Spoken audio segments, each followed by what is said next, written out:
Good afternoon, everybody. President Trump campaigned on the promise to secure our homeland and deport violent alien criminals from our communities. That is why the American people overwhelmingly reelected him back to this office, and it's why the American people defeated the Democrat Party in devastating fashion. Today, we have officially learned Democrat officials still refuse to accept the will of the American people. Maryland Democrat Senator Chris Van Hollen rushed to Dulles Airport this morning to fly to El Salvador, potentially using taxpayer dollars, to demand the release of deported illegal alien MS-13 terrorists. The Democrats and the media in this room have continually and wrongly labeled Kilmar Abrego Garcia as a Maryland father. There is no Maryland father. Let me reiterate. Kilmar Abrego Garcia is an illegal alien, MS-13 gang member and foreign terrorist who was deported back to his home country. And when Kilmar Abrego Garcia was originally arrested, he was wearing a sweatshirt with rolls of money covering the ears, mouth, and eyes of presidents on various currency denominations. This is a known MS-13 gang symbol of hear no evil, speak no evil, see no evil. Abrego Garcia was also arrested with two other well-known members of the vicious MS-13 gang. And two separate judges found that Abrego Garcia was a member of MS-13, and that finding has never been disputed. And just this morning, it was revealed through Maryland court documents that Abrego Garcia's wife petitioned for an order of protection against him for 2 instances of domestic violence in May of 2021. And here is the order right here. The court ordered that the respondent committed the following acts of abuse. Once in May of 2021, assault in any degree. And on May 4th of 2021, he punched and scratched his wife, ripped off her shirt, and grabbed and bruised her. This is from a court in Maryland. So not only are Democrats rushing to defend an illegal criminal foreign terrorist gang member, but also an apparent woman beater. To set all of that aside, the basic fact that he was illegally inside our country and had a lawful deportation order made him subject to removal back to his home country of El Salvador. And if he ever ends up back in the United States, he would immediately be deported again. Nothing will change the fact that Abrego Garcia will never be a Maryland father. He will never live in the United States of America again. And the United States Supreme Court ruled unanimously that the President of the United States and the Secretary of State could not be compelled to forcibly retrieve this citizen of El Salvador who is currently locked up in a maximum security prison in his home country due to his MS-13 membership. To remind the media and the Democrat Party, MS-13 are among the most vicious and dangerous individuals in this world. They pose a direct threat to the United States, El Salvador, and any other country who maintains basic law and order. MS-13 rapes innocent girls and women, runs sex trafficking operations, murders for sport, and terrorizes law-abiding people. That's why El Salvador President Bukele made it clear this week that he will not be releasing this MS-13 gang member from his prison. But that is not enough. All of that is not enough to stop the Democrat Party from their lies. The number one issue they are focused on right now is bringing back this illegal alien terrorist to America. But where are the Democrats applauding the fact that southern border crossings just hit a historic low? Where are the Democrats supporting our brave men and women of law enforcement who are putting their lives on the line every single day to arrest the violent illegal alien invaders that the previous administration allowed into our country? And where are the Democrats when innocent Americans are victimized by illegal criminals that Joe Biden let in? It's appalling and sad that Senator Van Hollen and the Democrats applauding his trip to El Salvador today are incapable of having any shred of common sense or empathy for their own constituents and our citizens. Nobody knows this more than the woman standing to my right, Patty Morren, whose beautiful daughter Rachel was brutally maimed and murdered at the hands of an illegal alien in August of 2023. Patty no longer has her daughter because of the failed Democrat Party's open border, and these are policies that President Trump is bringing an end to. Patty should not have to be here today, but she is, and we are grateful and we are honored for her willingness and her request to share her powerful story with the world. Thank you, Patty, for being here. Thank you. A lot of you don't know the whole story about Rachel and about the crime that was committed against her. Even us, her family, we didn't know all the details. They kept most of it close to their chest, the detectives, because they didn't want to do anything to hurt the case. They wanted to keep the integrity of the case, so they kept everything close. I sat for the last 2 weeks in her trial, and we saw layer upon layer upon layer of evidence against the accused, an illegal immigrant from El Salvador.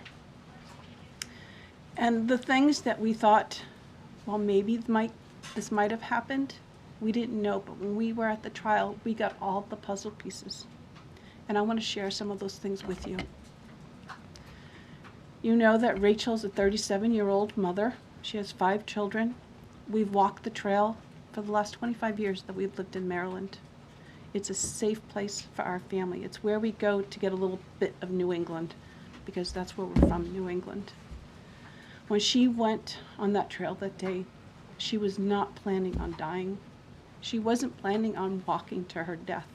She was planning on going to the grocery store with her girls afterwards. Victor Martinez, he waited for her. He waited for her to come closer. He saw her. He saw that there was nobody around. He attacked her. He dragged her 150 feet, blood gushing from her head. It left a 150-foot trail of her blood to the culverts, where he picked her up, he threw her against the wall of the tunnel, and he raped her. But before he did that, he stopped on that trail, and rocks, still stained with her blood, he used them to hammer her head against those rocks. They say at least 20 times they could count the cuts in her head. They said that when they did the autopsy, and I've seen the pictures, there's a 6-inch square in the back of her head where the skull is shattered the way that you would crush an eggshell in pieces. 3/4 of her brain hemorrhaged. Her right and left side of her face bashed in. Her beautiful face bashed in. Her head bashed in. Broken bones, fractures. He takes and he drags her some more. He drags her through the thorn bushes. She has all the scrapes and cuts on her body. There wasn't 1 inch of her body that didn't have some kind of injury, whether it's bruising, broken bones, contusions, the scratches. She had a fractured rib, fractured nose, fractured skull. And then he takes her into the tunnel, and he picks her up. He throws her against the wall. Blood is gushing from her head. Her hair is soaked in blood. And they showed us pictures of her body against the wall, outlined. The blood outlined her body. And you could see where the blood ran down around her as he was raping her. And then he threw her down and raped her some more. And then he strangled her because he didn't want her to be able to live to tell the story. They said that when they did the autopsy on her neck, that one of the things they do is they open up the neck and they look to see how far the injury is.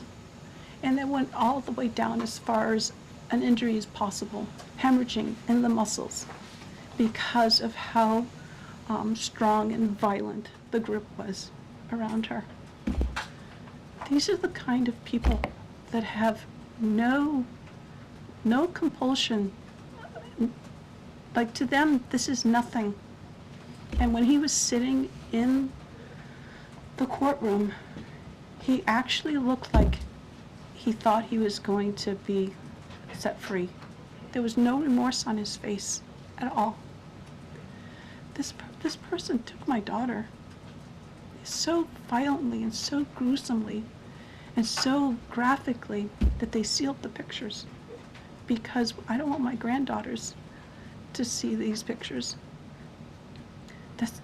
These are the kind of criminals President Trump wants to remove from our country. These are the kind of criminals that we need to remove from our country. We are American citizens. Why should we allow people like this, violent criminals that have no conscience at all, to murder our mothers, our sisters, our daughters? I don't understand why there's even any kind of problem with this. And it's not that it's political, like the left or the right, although I understand different parties have used it in the past. But we have to look at it as we are American citizens. We need to protect our families, our borders, our children. I don't care about politics. Well, I do, but I want to preserve life. And that's the only reason why I have taken and spoken about Rachel all this time. If you're a mother here in the room, can you imagine standing there alive? You're alive, and someone comes and puts their hands into your chest and rips out your heart? That's what it feels like. It feels like a part of you is being ripped out of you. You can't even describe the pain. Just like you can't describe to your husband what it feels like to carry a baby in your womb, or to feel those first kicks, or to know just intuitively if it's a boy or a girl. It's only a thing that a mother knows. Why are we not protecting the American citizens? It's just common sense. Why are we not protecting our children?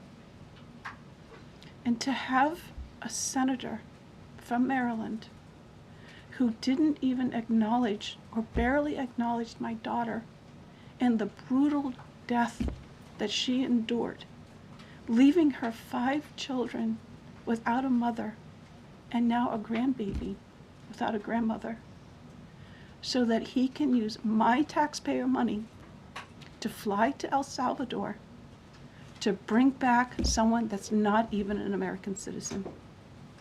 Why does that person have more right than I do, or my daughter, or my grandchildren? I don't understand this. Thank you. Thank you. Thank you. And I just want to say that